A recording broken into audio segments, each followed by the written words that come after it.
When Mr. Ron Williams called me, I was just speechless. But I felt deeply honored to be selected as an MLK awardee.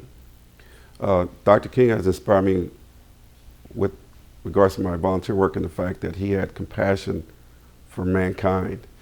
And I think without compassion, you cannot get a lot of things accomplished. Well, I've done so many things. My primary focus has been the Boys and Girls Club of the East Valley.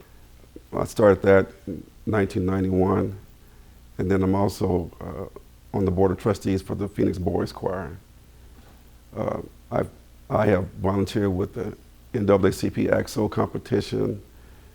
I've been a member of Arizona Council of Black Engineers and Scientists, a member of the United Way funding panel, volunteer with Junior Achievement, volunteer with a camp that Sheriff Powell used to have up in Payson for kids, tutoring, math and science tutoring. The people that have had a major influence in my life would be my parents, Freddie and Barbara Dobbins.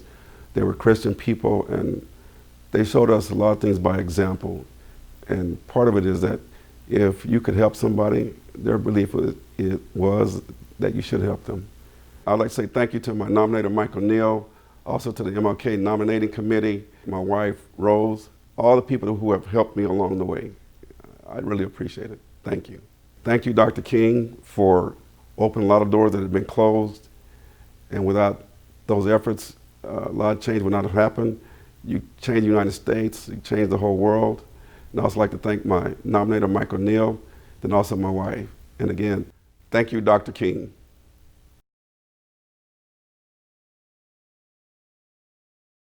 Ron, I was somewhat shocked, and for an old politician, believe it or not, somewhat speechless for the moment.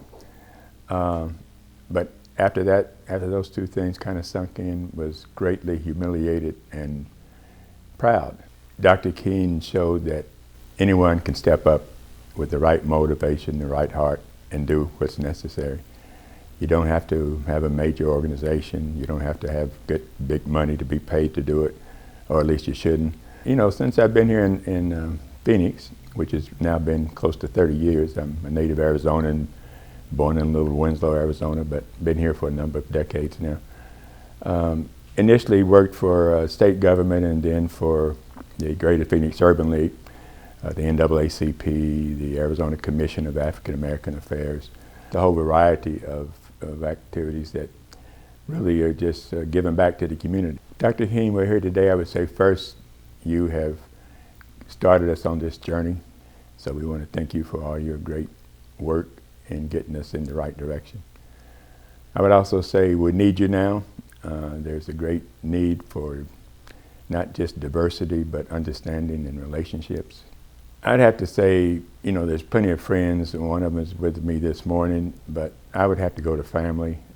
Two folks in my family, particularly my wife, Shirley, who's been by my side all of these years. And then I have 7 kids, but my daughter, Ashley, who unfortunately left us several months ago. Dr. King, thank you for opening our hearts, opening our eyes, opening our spirit to hopefully, with that kind of motivation, continue harder to get us where you felt we should be. And that's to equally treat everyone and have a system that's based on justice, understanding, and patience. Thank you. Thank you, Dr. King.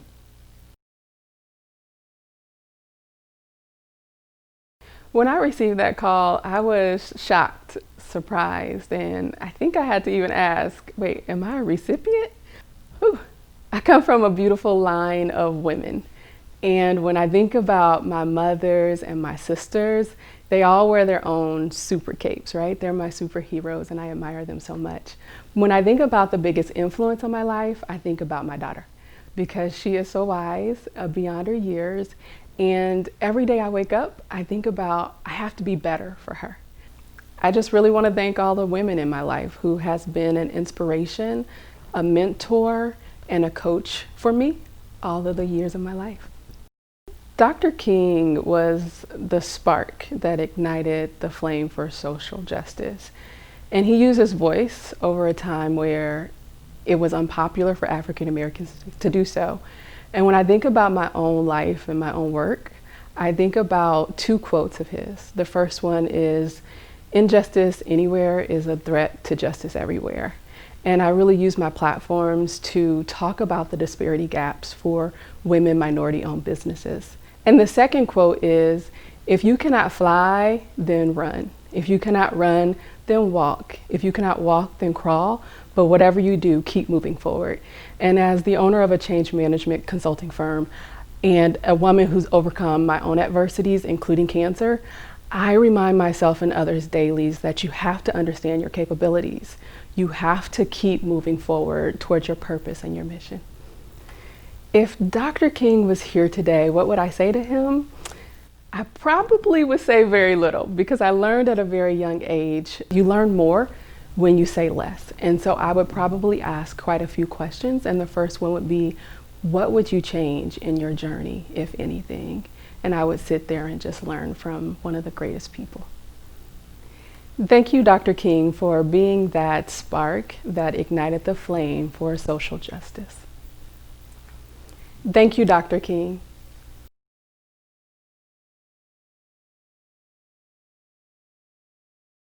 When you called to tell me that I received this award, I was quite surprised.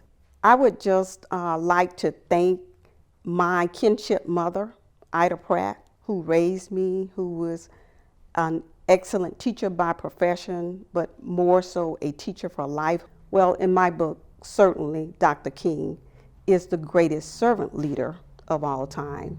Dr. King said, in life, the question is, what are we doing for others? And so my response to that question is, I feel like I am not doing enough for others. And so it makes me think about that quote that I've heard, that our ancestors did more with less.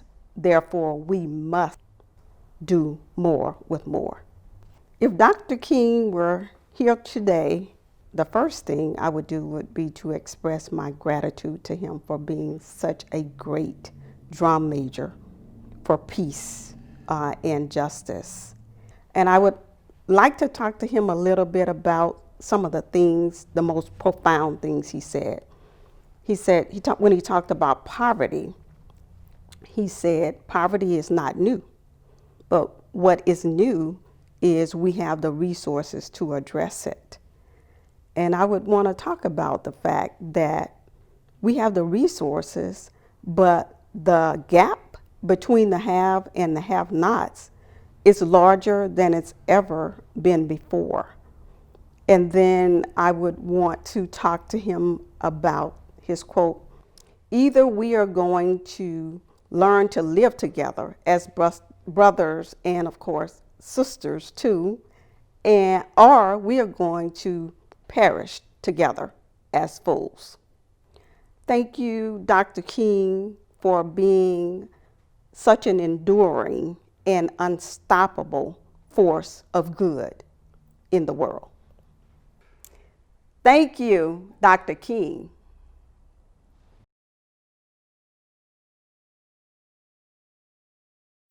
It was quite an honor, and it was very humbling at the same time, hearing, the announcement from you, especially coming from you, that, just absolutely made my day, man.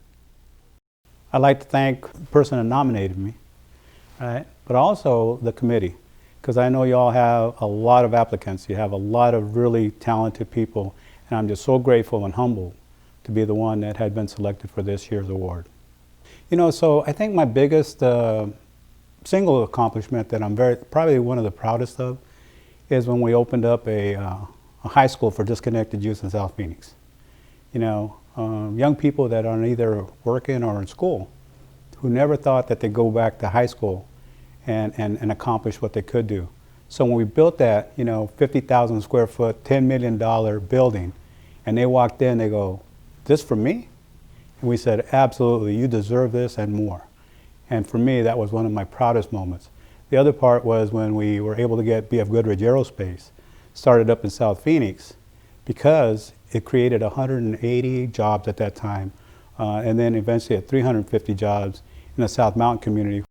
A major influence in my life, aside from my wife, Lindy, was another gentleman who was a mentor of mine, Les Judd. He helped me over 15 years to understand, how things worked. But the one thing that I always appreciated was that he never tried to get me to get away from my community. He never tried to get me to change anything. And the biggest thing that I did learn was that as long as I maintained my passion, there was nothing that could stop me from accomplishing what I wanted to set out to do. In Dr. King's life, he laid a lot of foundation, and the one thing I really appreciated and helped me to get through tough times was to understand how tough a time he had to go through things. Whether it was marching at Pettus Bridge, whether he was out there, in DC. Those were the big moments, right, where everybody saw them. But it was those quiet moments in the background that really told me what he was doing, right? When he was sitting around the table, the kitchen table, talking to folks that were there with him, saying, okay, this is what we've got to get done. And it's not going to be easy. We know what's going to happen when we walk out there. And so for me, every time I got into one of those tough situations, I'd sit there and think, we all sit around the kitchen table, but once you walk out that door, everything's on, and you got to go out and do it. And you got to follow through with it. If Dr. King was here today, I would ask him and say to him, what really inspired you? And I know the answer, but also I would like to thank him for his leadership and to reach out to him and ask him if there was anything else that in my lifetime, if he was observing, could I have done better? Thank you, Dr. King, for inspiring me, for laying out the roadmap on how to be able to go out and accomplish what we do in our communities, and more importantly, to always stay true to our communities and make sure that we always keep our feet flat on the ground and well-rooted, and being able to go out and accomplish the things for other people. As we've always said, we've got to do well before we can do good. And that's one of the things that I really, really would like to thank him for. Thank you, Dr. King.